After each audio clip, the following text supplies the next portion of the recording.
প্ৰজাৰ মঙ্গল বাতলবলৈ আজ মোৰ সাহস নাই পুত্ৰৰ অত্যাচাৰত আজ প্ৰজাসকলৰ দুখ কষ্ট খাই নধৰা হৈছে সকলো ভাবি চিন্তি চাই মই এটা সিদ্ধান্তত উপনীত হৈছো মই তাক ত্যাগ কৰিব লাগিব মন্ত্ৰীবৰ ঠিক ক'লে মহাৰাজ এনে সৰ্বনাশীয় সিদ্ধান্ত লোৱাটো আপোনাৰ উচিত নহয়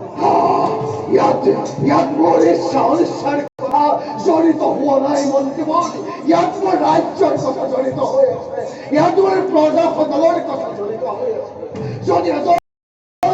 ত্যাগ কৰিলে শত সহস্ৰ প্ৰজাৰ মংগল হয় তেন্তে মই তাক ত্যাগ কৰিবলৈ বাধ্য মন্ত্ৰীবৰ মহাৰাজ এটি পুত্ৰ সন্তানৰ বাবে আপুনি যে কিমান সাধনা কৰিলে যুৱৰাজ লাগে বাবে ৰাজ্যৰ প্ৰজাজনে কিমান যে প্ৰাৰ্থনা কৰিলে আৰু সেই সাধনাৰ ফল আপুনি যদি আপোনাৰ পুত্ৰক অকালতে হেৰুৱাব লগা হয় তেন্তে আপুনি জানো শান্তি পাব মহাৰাজ পুত্ৰ নহওঁতে ভাবিছিলো মোৰ সমান দুৰ্ভাগ্য এই পৃথিৱীত কোনোৱেই নাই কিন্তু আজি ঈশ্বৰ প্ৰদত্ত পুত্ৰক পাই ভাবিছো মোৰ সমান হ'ব কোনোৱেই নাই এই ধৰাৰ পক্ষ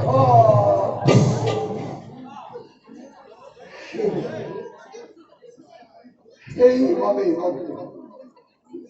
সকলো প্ৰজাৰ মংগলৰ মই তাক ত্যাগ কৰিব লাগিব মন্ত্ৰীব ভাবিছিলো সি শিশু হৈ থাকোতে ডাঙৰ হলে সি সৎ বুদ্ধি হব নহয় মহাৰাজ সি হকে বয়সকে দোহাই নিৰ্জীৱ মন্ত্ৰীবৰ দোহাই কি নবলক এতিয়াই যদি এই পিতৃৰ বাধ্য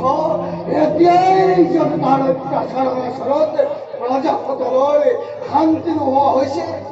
যিদিনা সি সিংহাসন আৰোহণ কৰিব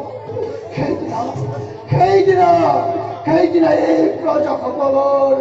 দুখে নধৰা হৈ পৰিব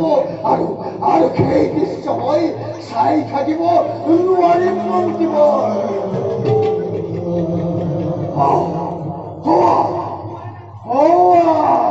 ধৰ্মাক্ষয় এইফালে আহিব লাগিছে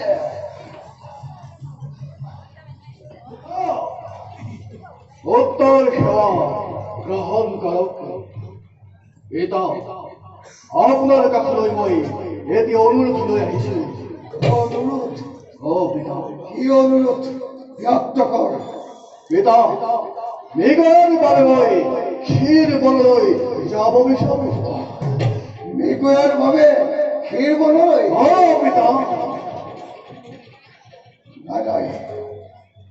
নাই বাছা তোৰ এই অনুৰোধ মই ৰক্ষা কৰিব নোৱাৰো বাছা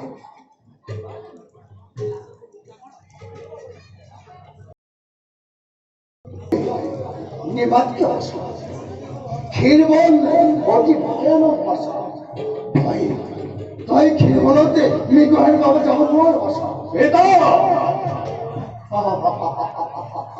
ভয়ংকৰ পিতা ভয়ংকৰ বুলি জানি তোমায় যাবলৈ ওলাইছো এই আশা পৰীক্ষা কৰা তুমি মই মহাৰাজৰ ওচৰত নিবেদন কৰিছো আপোনালোকে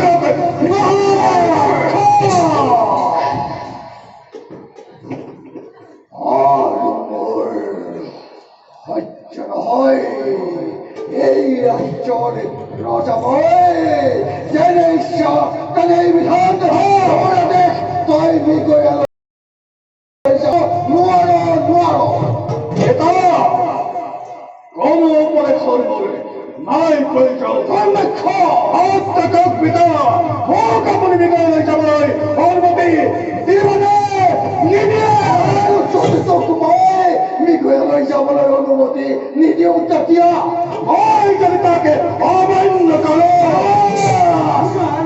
পুত্ৰ বুলি মই তোক ক্ষমা নকৰোঁ তোক মই ত্যাগ কৰিম ত্যাগ কৰিব পিতা তাত মোৰ লৈ অকলক্ষে বাছা ধৰ্মাক্ষ ক্ষীৰবন গতি কৰে তাতে সেই বনত অগস্তিকে আদি কৰি বহু ঋষি মুনি আশ্ৰয়স্থল আৰু পৰহিচনী মৃগলৈ গৈ কেনেবাকৈ অন্য জন্তুৰ পৰা হাত সাৰিবলৈ সেই সকলৰ কপালৰ পৰা নাই বাছা তই মৃগলৈ যাব নোৱাৰে বাছা পিতা তোমাৰ কোনো উপদেশৰ নাই প্ৰয়োজন সদা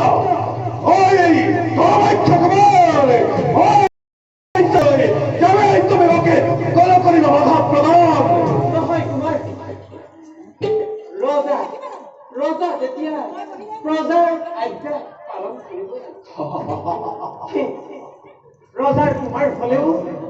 তুমি প্ৰজা গতিকে পুত্ৰ বুলি ক্ষমা কৰাটো ৰজাৰ দুৰ্বলতা তেনে দুৰ্বল ৰজাৰ দেশ পিতৃমাখ্যাই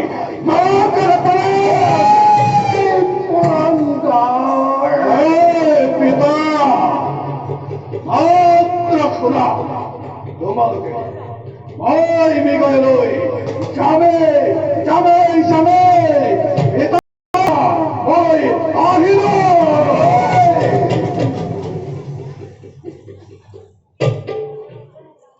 সেনাপতি কুমাৰক এনে বিপদ কালত আমি অকালতে হেৰুৱাব লাগে এই পবিত্ৰ ৰাজকুলত কলংক সানিব গতিকে সেনাপতি ব'লা আমি যাওঁ কুমাৰৰ লগত কোনো প্ৰয়োজন নাই মন্ত্ৰৰ কোনো প্ৰয়োজন নাই সেনাপতি এজনৰ কল্যাণতে সকলোৰে কল্যাণ হোৱাটো মই নকৰো কামনা তোমালোকৰ নাই মহাৰাজ আমি যাওঁ কুমাৰৰ লগত নাই নোৱাৰা কদাপি তুমি গৈ যাব নোৱাৰা মোৰ ৰাজে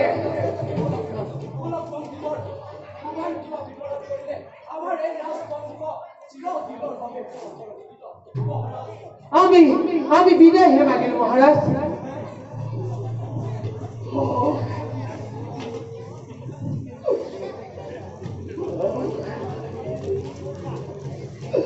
কি আচৰিত আজি এই মহাৰাজ কৰ্ণৰ এটা সামান্য কোনো প্ৰজাই পালন নকৰে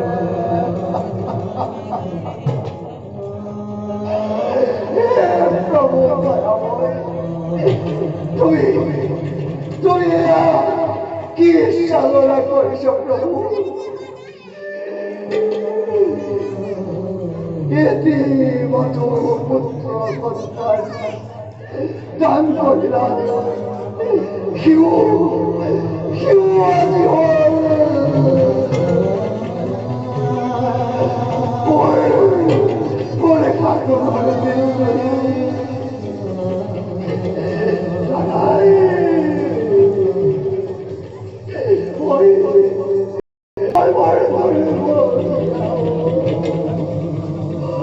Why?